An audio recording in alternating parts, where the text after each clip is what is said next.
Azar Abdul Rahim, I'm the founder of Positive Choices.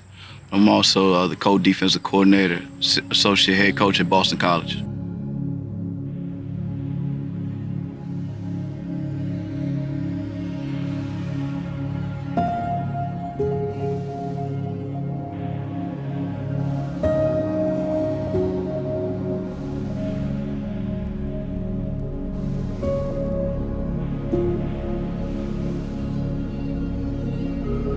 I'm a DC native. I actually grew up probably about 4 or 5 blocks from here, from where the camp is, in Northeast DC. Humble beginnings, 5 brothers, 2 sisters, you know, we did what we can. Football was our escape. Football was had a lot to do with, you know, why I'm here. You know, that was my first love. Just realized later on that I had a passion for people more than football.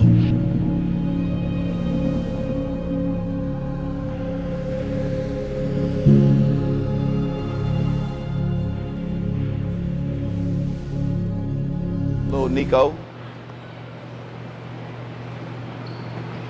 Okay, you ready, huh? Yeah, you look like it. It's important for these young men. Come on. To be around some positive male figures. So it's about football, but it really isn't. Well, these young men need to know they're cared about, that they loved, and I don't, you don't personally know them, but just me being in Boston, I'm always up to speed on what's going on in this community, and it's troubling. You seeing 15-year-olds die, you seeing 13-year-olds, getting shot. It's the teen killing that brought outrage in Washington, D.C. D.C. police say they're still investigating the murder of 14-year-old Stephon Shreves. This is now the 4th student killed there this year, and the 2nd student killed in just less than 2 weeks. Another weekend of gun violence involving youth in the district.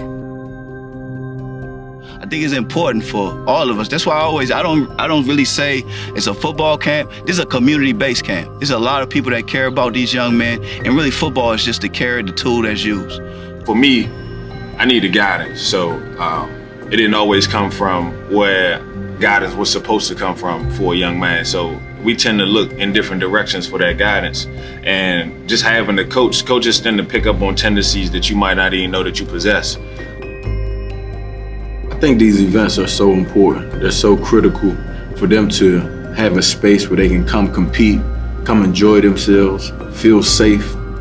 It's something that they can look forward to year after year.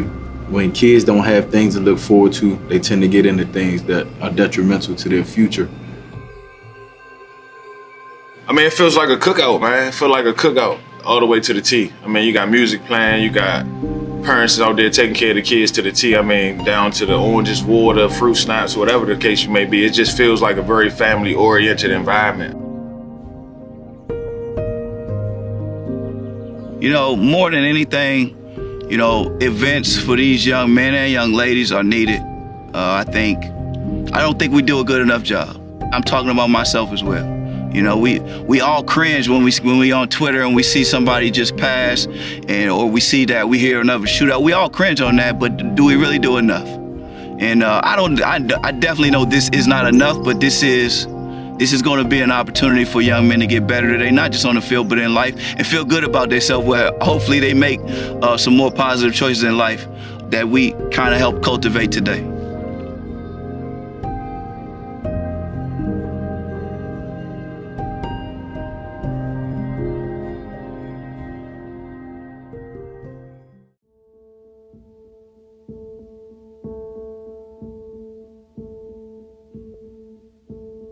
Just being an athlete in the DMV, obviously we're known for basketball. Not a lot of people know us for football. But obviously basketball players are enormous people a lot of times. And once football kind of caught on and it really became a viable option for young men to obtain an education, I think that's when this area really took off. DC, you can ask any college coach, it's the hotbed of college football. Everybody thinks Florida, they think Texas, they think Georgia, but the reality is per capita, the Beltway, inside the Beltway, we put more kids in Division I than most places in the country. DC is resource rich. Texas, Alabama, Georgia, and you forgot Florida, they may be, you know, these football machines, but the reality of it is our young people have options, right? They can run football, they can then do indoor sports, they can do basketball, they can do lacrosse. And so it doesn't mean that we don't have it, it's just now our athletes are more well-rounded, I believe. We have a different level of agility than they do. The way I would describe the DMV football culture, I'd say it's rugged and tough.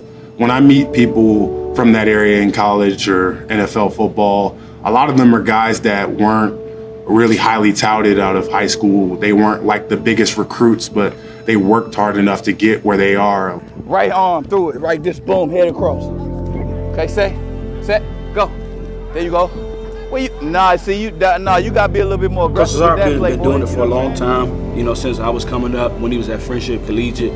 And, you know, he built that program up, you know, and then where he is now in the college ranks. Just been knowing Cesar since I've been coming up, man. And Cesar, what he does for the DC community and the whole DMV, it's unbelievable. Coach Cesar, man, he's a staple, you know, in our community. In the football world, just in the DMV area, his impact on the community has been, you know, felt through generations.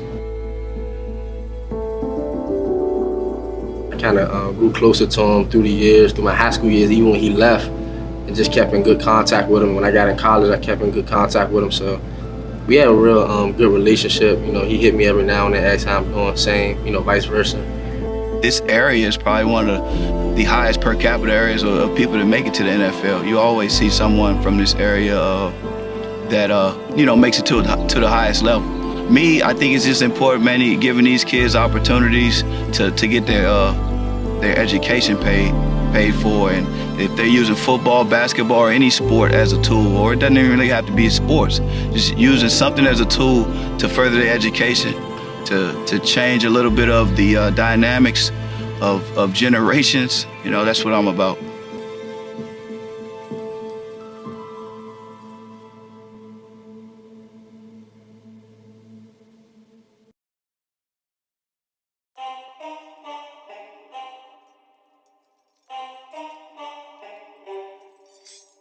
That football community in the DMV is something strong, it's powerful, man. It's its own fraternity. Growing up in an environment like this and playing football here, it made me mentally tough and physically able to do what I'm doing on a high level. There's been a few great players from this area that, you know, I done saw and like kind of gave me some hope and motivation that I can make it there. Yannick went 3rd round. Eddie Goldman went 2nd round from Florida State. Summertimes around here get pretty intense. You'll never know who you might run into out here working out at Deanwood.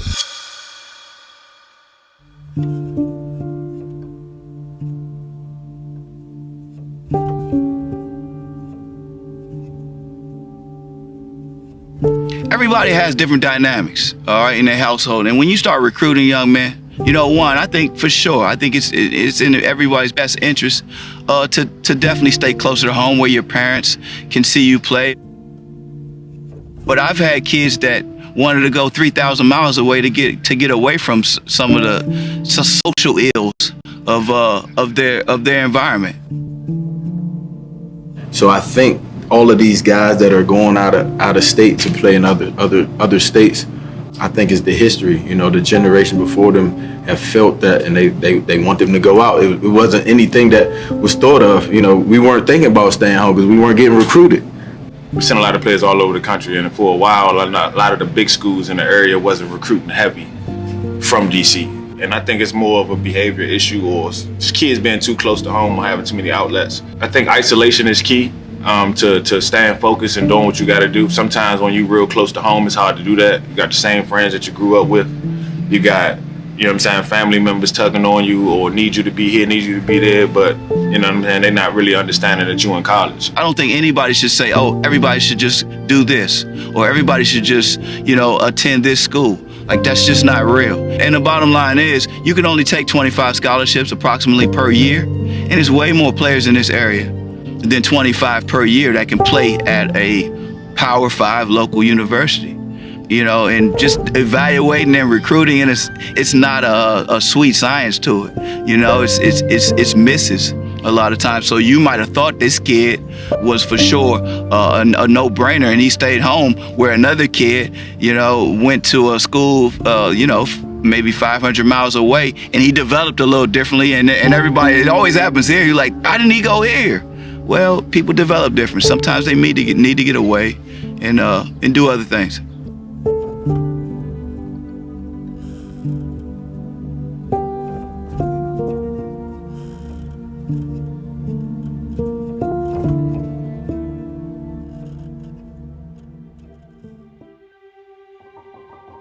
Man, like I remember I was in these kids' shoes before, so I always like to tell my players too, they may try to hang their head when I tell them to come to youth camps or this, that, and the third, but I'm like, remember that time when you was a kid and you was looking up to that big brother or that one player at that one camp, and you was like, wow, that's the same way that these kids feel about you right now. So don't get old and forget where you came from. I always like to keep people grounded and keep people humble, because if you're humble, then everything works out for you. The moment that you get out of control and you think you start feeling yourself and you God, it's not gonna work out well for you. So I just like to always show gratitude and give back to the community. Now it's important for these young adults to dive in and come back to their communities and really share some of that wisdom. A lot of times these young men don't understand their true value and their true brand. That platform needs to be used at an enormous level. So it's good for Rakim to understand how important he is for the development of a whole lot of young men that he doesn't even know yet, that are looking at every move he makes. I know when I was a kid, I desired to see Randy Moss or Darryl Green or Deion Sanders come to a practice or come work out, just begging for one of them to probably just hit the corner just to say, I see y'all out here working.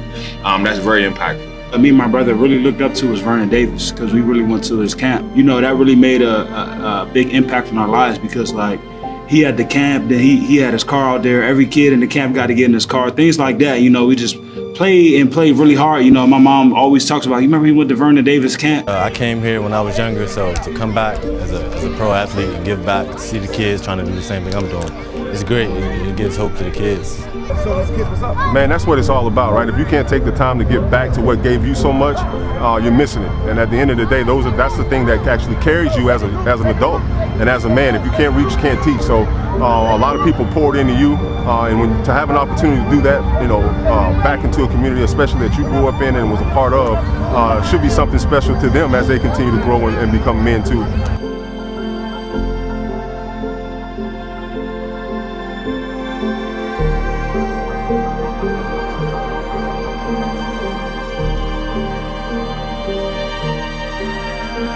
You know, this camp is built on love. You know, love for the community, love for kids, love for each other. Like 20 years ago, this is the 19th year, but 20 years ago, it was created as a way for me to kind of keep in contact with my former college players. And it was a way for us to participate in a community service event. So it was built on a family, community-based environment. And so, yeah, we're gonna keep that same love.